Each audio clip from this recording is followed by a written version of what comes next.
Người phụ nữ du mục đang sửa sang lại căn nhà, không ngờ lại bất ngờ nhận được tin chồng gặp tai nạn xe.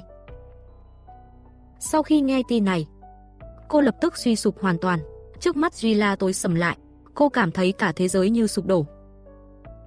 Ánh mắt trở nên vô hồn, đờ đẫn đứng chết lặng tại chỗ, đầu óc trống rỗng hoàn toàn.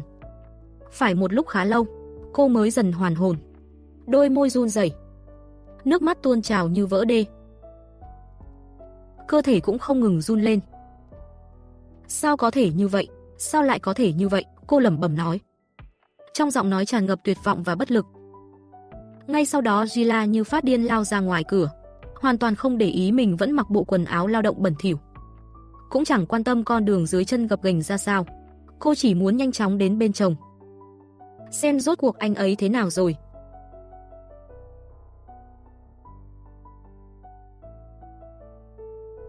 Suốt dọc đường nước mắt cô không ngừng rơi.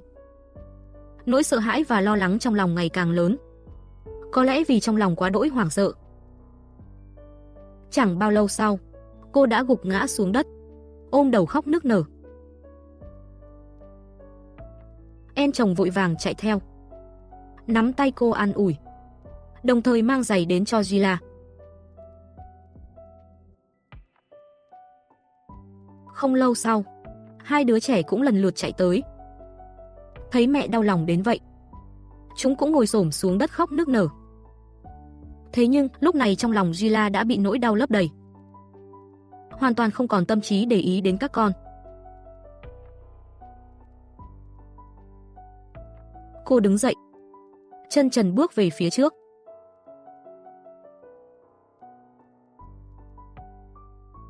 Cô con gái lớn thấy vậy, vội nhặt đôi giày dưới đất, theo sát phía sau mẹ.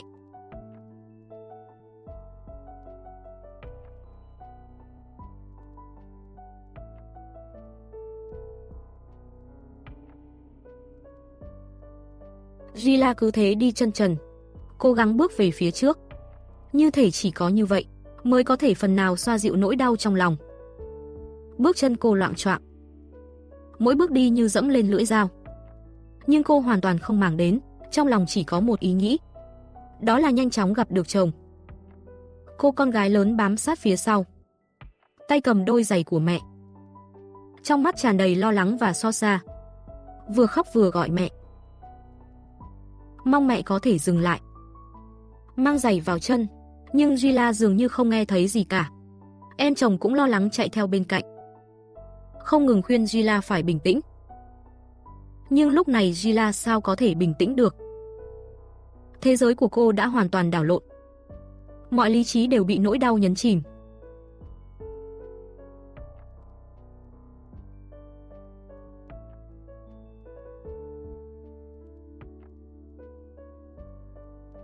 Sau hơn 10 phút di chuyển, mọi người cuối cùng cũng đến được hiện trường tai nạn.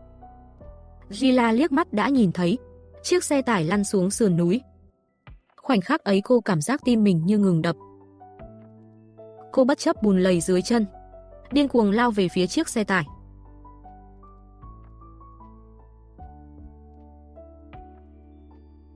Nhạc nền vang lên.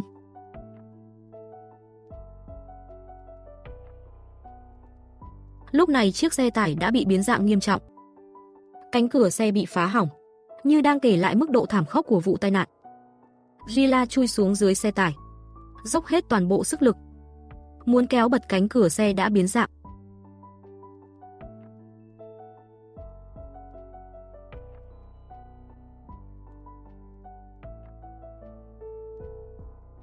Nhưng lúc này, chiếc xe tải đã lún sâu vào bùn. Chỉ dựa vào sức người thì hoàn toàn không thể kéo được. Gila gào lớn gọi tên chồng, hy vọng có thể nhận được hồi đáp. Ôi! Không được! Anh ơi!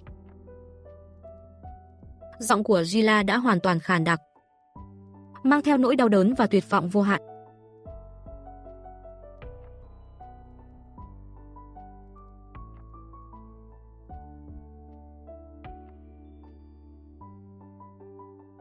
Cô con gái lớn và em chồng cũng vội chạy tới.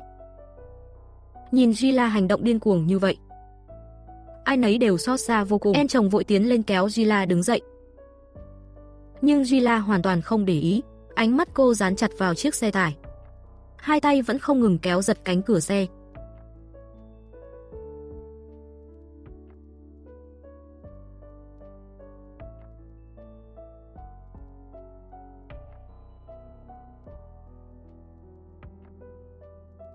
Em chồng liên tục khuyên nhủ cô, sau đó đỡ cô quay trở lại xe. Nhưng cảm xúc của Gila vẫn vô cùng bất ổn. Gila ngồi trên xe, cơ thể run rẩy không kiểm soát. Cả người gần như đổ gục vào lưng ghế.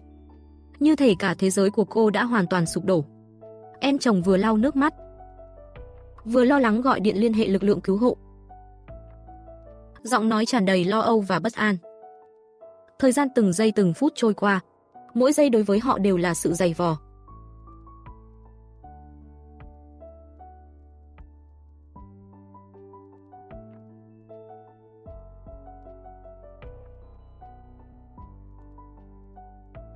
Chồng của Gila rốt cuộc ra sao? Tiếp theo họ sẽ phải đi về đâu? Chúng ta cùng đón xem video tiếp theo. Cuối cùng dưới sự khuyên nhủ của em chồng, Gila bất lực rời khỏi nơi này. Mọi người cùng nhau đến thị trấn, liên hệ được đội tìm kiếm cứu nạn địa phương. Đội cứu hộ nhanh chóng có mặt tại hiện trường. Mọi người vây quanh chiếc xe tải xem xét, nhưng đều bó tay không có cách nào.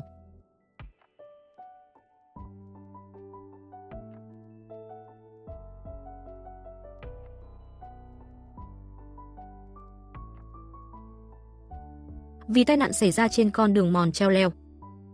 Hơn nữa, chiếc xe tải còn lăn xuống sâu trong rừng, khiến xe cứu hộ hoàn toàn không thể tiếp cận.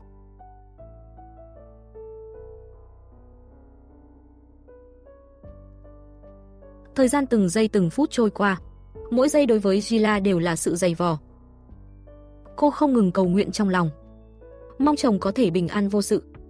Nhưng cảnh tượng trước mắt lại khiến hy vọng của cô dần tan biến. Các đội viên cứu hộ cũng mang vẻ mặt nặng nề. Họ hiểu rõ nhiệm vụ lần này vô cùng khó khăn. Chỉ cần sơ suất một chút là tình hình sẽ tệ hơn. Bởi họ không thể xác định trong xe có người hay không. Mọi người đều rơi vào im lặng, nhất thời không nghĩ ra được biện pháp tốt hơn.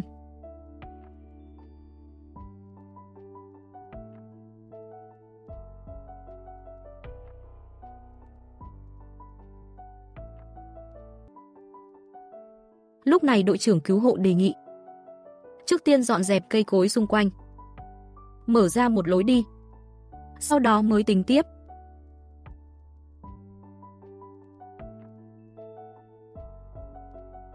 Mọi người đều đồng ý. Sau đó họ tìm vài sợi dây thừng, buộc chặt vào chiếc xe tải. Tiếp đó đội trưởng sang cánh đồng bên cạnh, mượn một chiếc máy ủi, buộc đầu dây còn lại vào máy ủi.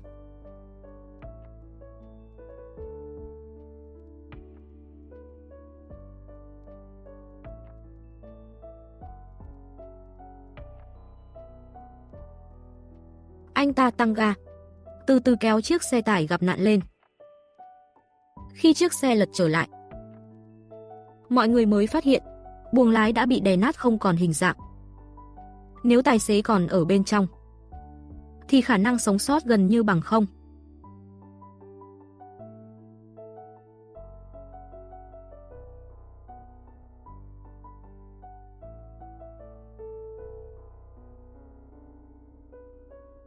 Đội trưởng cẩn thận tiến đến cửa kính, nhìn vào bên trong buồng lái. May mắn thay trong đó không có ai. Điều đó có nghĩa là chồng của Gila đã rời khỏi xe trước khi nó lăn xuống sườn núi. Rất có khả năng anh ấy vẫn còn sống. Trong lòng Gila lập tức bùng lên tia hy vọng. Các đội viên cứu hộ cũng lập tức hành động.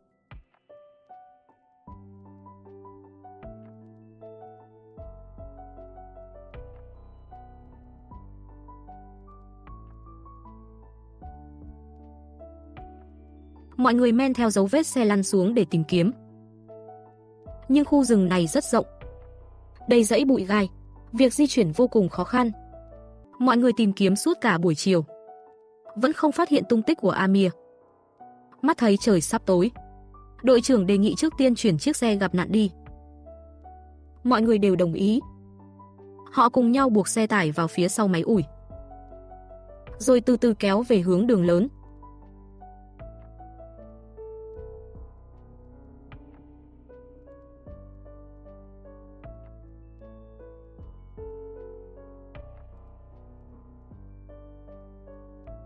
Khi xe tải được di rời thành công, mọi người tạm thời thở phào nhẹ nhõm. Nhưng trái tim Gila vẫn thắt chặt. Ánh mắt cô luôn quét qua khu rừng ấy không ngừng, mong mỏi nhìn thấy bóng dáng của chồng. Trong đầu Gila lúc này không ngừng hiện lên những ký ức bên chồng ngày trước. Cô âm thầm thề rằng dù phải trả giá lớn đến đâu, cô nhất định phải tìm được chồng.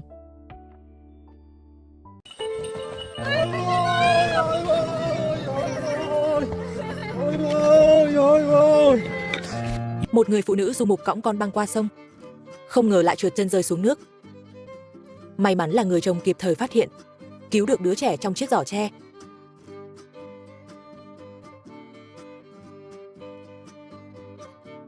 Nhưng khi anh quay trở lại để chuẩn bị cứu vợ, thì phát hiện vợ đã biến mất không dấu vết. Trên mặt sông chỉ còn lại 2 chiếc giày. Người đàn ông tìm kiếm điên cuồng dưới nước suốt một hồi lâu, nhưng vẫn không thu được gì. Bất lực, anh đành trở lại bờ sông, lặng lẽ rơi nước mắt. Những năm qua, Hassan và vợ ngày nào cũng dậy từ lúc trời còn chưa sáng, giơ A Đồng cỏ vắt sữa cừu, rồi mang đến thị trấn gần đó để bán. Dù vô cùng vất vả, nhưng thu nhập cũng khá ổn. Tuy nhiên muốn đến thị trấn thì phải đi bộ vượt qua 2 ngọn núi lớn, rồi băng qua con đường núi chật hẹp mới có thể đến nơi. Nhưng vì đi lại như vậy suốt nhiều năm, Hassan và vợ đã quá quen thuộc với con đường, nên từ trước đến nay chưa từng xảy ra nguy hiểm. Hôm nay cuối cùng họ cũng dành dụm đủ tiền, dự định vượt núi đến thị trấn sinh sống. Vì vậy Hassan và vợ lập tức thu dọn hành lý, dẫn theo 2 đứa con bắt đầu hành trình di chuyển.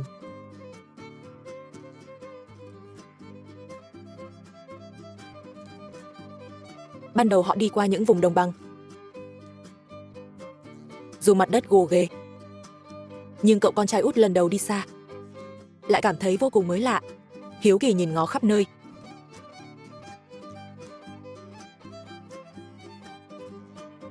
Nhưng niềm vui chẳng kéo dài được bao lâu, chẳng mấy chốc họ đã gặp phải khó khăn đầu tiên. Trước mắt họ là một hẻm núi dốc đứng, nhìn xuống sâu đến hàng chục mét. Bên dưới là dòng sông sâu hun hút, chỉ cần sơ sẩy là mất mạng. Dù Hassan và vợ ngày nào cũng phải đi qua nơi này, nhưng hôm nay khác với mọi lần, bởi họ còn mang theo 2 đứa trẻ, buộc phải luôn cảnh giác cao độ. Hassan đi lên phía trước dẫn đầu đoàn, mở đường cho vợ và các con. Ngay sau đó, cậu con trai lớn bám vào thang, từ từ trèo xuống. Dù tuổi còn nhỏ, nhưng cậu bé lại vô cùng gan dạ. Cậu làm theo dáng vẻ của cha, cẩn thận đặt từng bước lên thang, nhanh chóng đến được mỏm đá nơi cha đang đứng. Sau đó Hassan dẫn vợ con băng qua cầu tre, cuối cùng cũng vượt qua được ngọn núi này.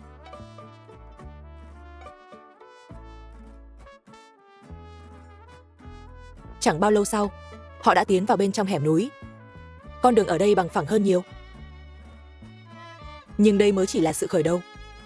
Thử thách họ sắp phải đối mặt còn khắc nghiệt hơn rất nhiều. Mục tiêu tiếp theo là vượt qua ngọn núi cao trước mắt. Vách đá nơi đây nguy hiểm hơn hẳn hẻm núi lúc nãy. Lại không hề có bậc thang, họ chỉ có thể dùng tay không để leo lên đá. Hassan tiếp tục đi lên trước, nhảy lên một mỏm đá phía trên, rồi đặt cậu con trai út lên vai, nắm lấy tay cậu con trai lớn, dẫn cả gia đình men theo vách đá mà di chuyển chậm rãi.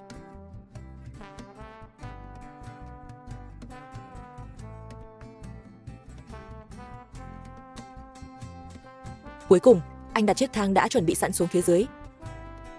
Cẩn thận trèo xuống chiếc thang cao hơn 10 mét.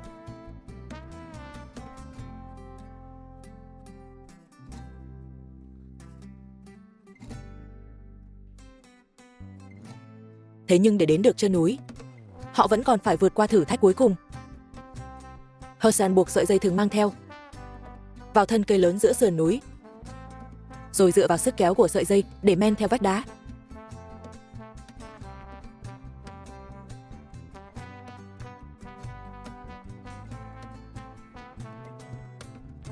Cậu con trai lớn thấy vậy, vội vàng theo sát bước chân của cha.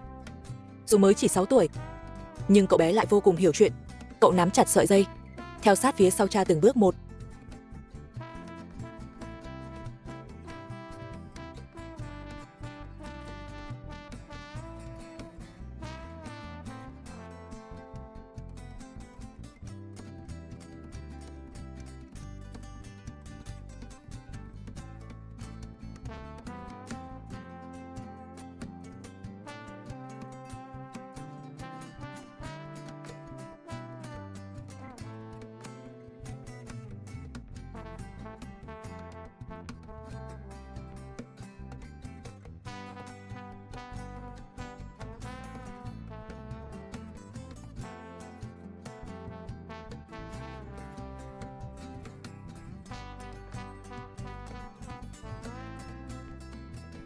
Thấy đã gần đến trưa.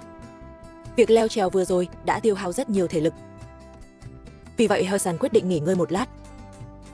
Anh dẫn cả gia đình đến một mỏm đá khá bằng phẳng, lấy ra bữa trưa đã chuẩn bị sẵn.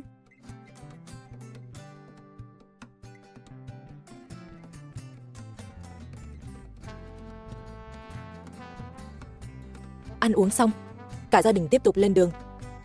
Họ băng qua dòng suối chảy xiết, đi qua con đường núi gập ghềnh, cuối cùng cũng đến được chân núi. Nhưng lúc này Hassan đã kiệt sức. Thấy vậy, người vợ lập tức lấy ra một chiếc giỏ tre, đặt cậu con trai út vào bên trong.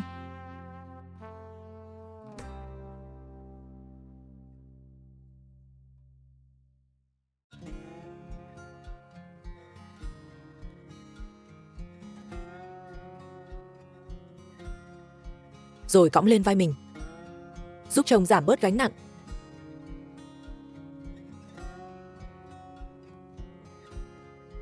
Không lâu sau họ nhìn thấy một vách đá dựng đứng. Chỉ cần vượt qua đây là sẽ đến đích. Nhưng không ngờ tai nạn lại xảy ra đúng lúc này. Khi người vợ cõng con vượt qua vách đá, lại trượt chân rơi xuống nước. Hassan thấy vậy, liền đưa cậu con trai lớn sang bờ bên kia, rồi quay lại dòng nước để cứu vợ và con út. Anh dốc hết sức túm lấy chiếc giỏ tre, cứu được cậu con trai út. Nhưng khi Hassan quay lại dòng sông lần nữa, thì đã không còn thấy tung tích của vợ đâu nữa.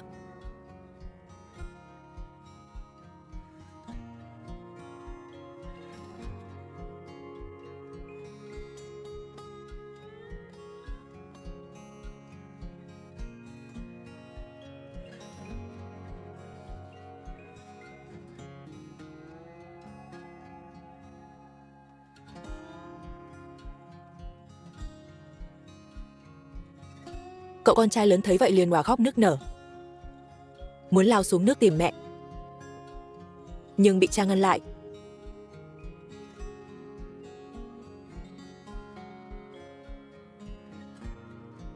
Sau khi trấn an hai đứa trẻ, Hassan cởi áo ngoài,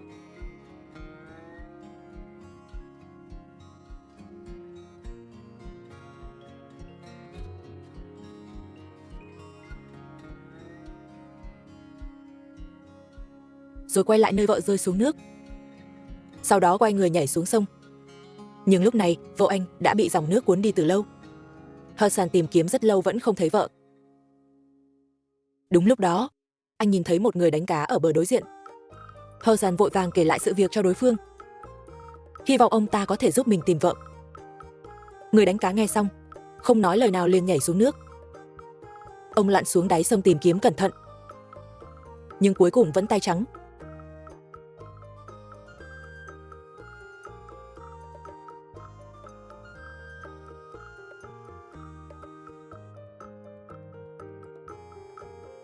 chứng kiến vợ mình chết trước mắt.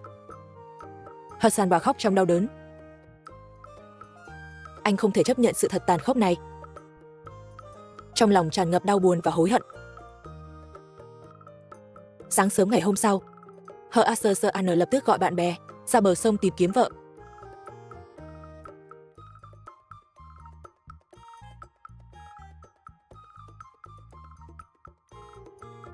Nhưng tìm suốt cả ngày vẫn không có kết quả. Ngay lúc Hassan gần như tuyệt vọng, trưởng làng bất ngờ xuất hiện bên cạnh anh, đề nghị mọi người đến hạ lưu con sông tiếp tục tìm kiếm vợ của Hassan.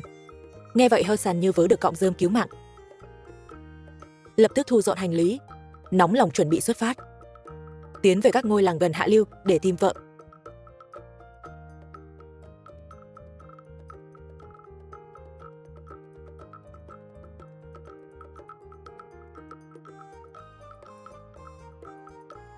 Thế nhưng hai bên bờ sông, đâu đâu cũng có dân làng sinh sống. Vì vậy, họ chỉ còn cách gõ cửa từng nhà để hỏi. Nhưng để đến được làng ở bờ đối diện, việc đầu tiên họ phải làm là băng qua con sông rộng hơn 10 m từ trước mắt. Dòng nước ở đây chảy xiết, muốn bơi qua gần như là điều không thể. Hơn nữa Hassan còn mang theo trẻ nhỏ, chỉ cần xảy ra sự cố, hậu quả sẽ vô cùng khôn lường. May mắn thay trưởng làng rất dày dạn kinh nghiệm, chẳng bao lâu đã làm xong một chiếc bè tre.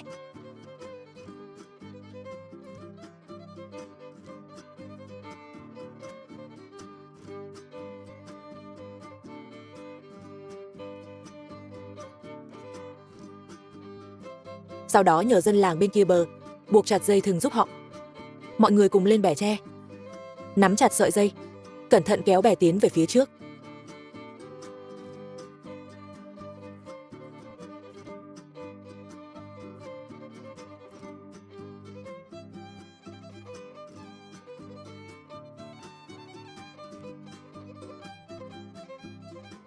Sau hơn nửa tiếng đồng hồ cố gắng không ngừng, cuối cùng Hassan và mọi người cũng sang được bờ bên kia.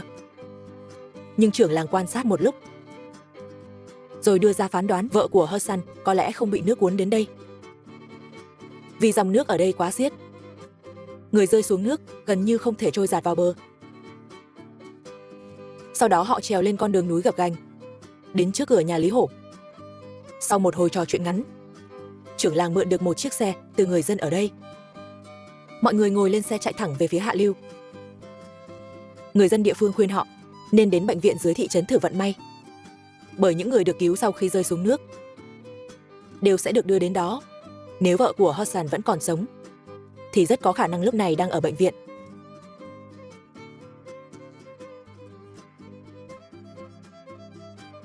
Nghe những lời này, Hassan vừa mừng rỡ khôn xiết, nhưng đồng thời anh cũng cảm thấy vô cùng lo lắng. Nếu vợ không ở bệnh viện thì điều đó có nghĩa là có lẽ cô đã không còn trên đời.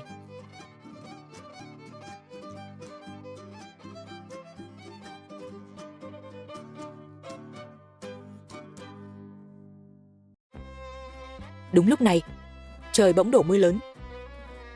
Thời tiết ở Iran thay đổi rất nhanh. Bình thường thì đây là chuyện hết sức quen thuộc, nhưng lúc này lại khiến tâm trạng mọi người càng thêm nặng nề. Dù vậy, quyết tâm tìm vợ của Hassan vẫn không hề lay chuyển. Anh luôn tin rằng vợ mình nhất định vẫn còn sống.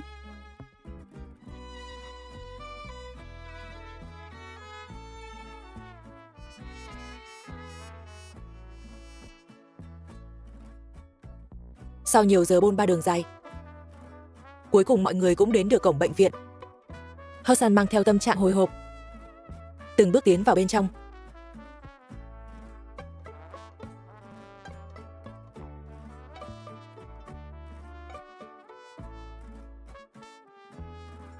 Cuối cùng anh cũng được gặp lại vợ. Thấy vợ bình an vô sự, Hassan bật khóc vì xúc động. Cậu con trai út cũng vui mừng chạy vào lòng mẹ nũng nịu.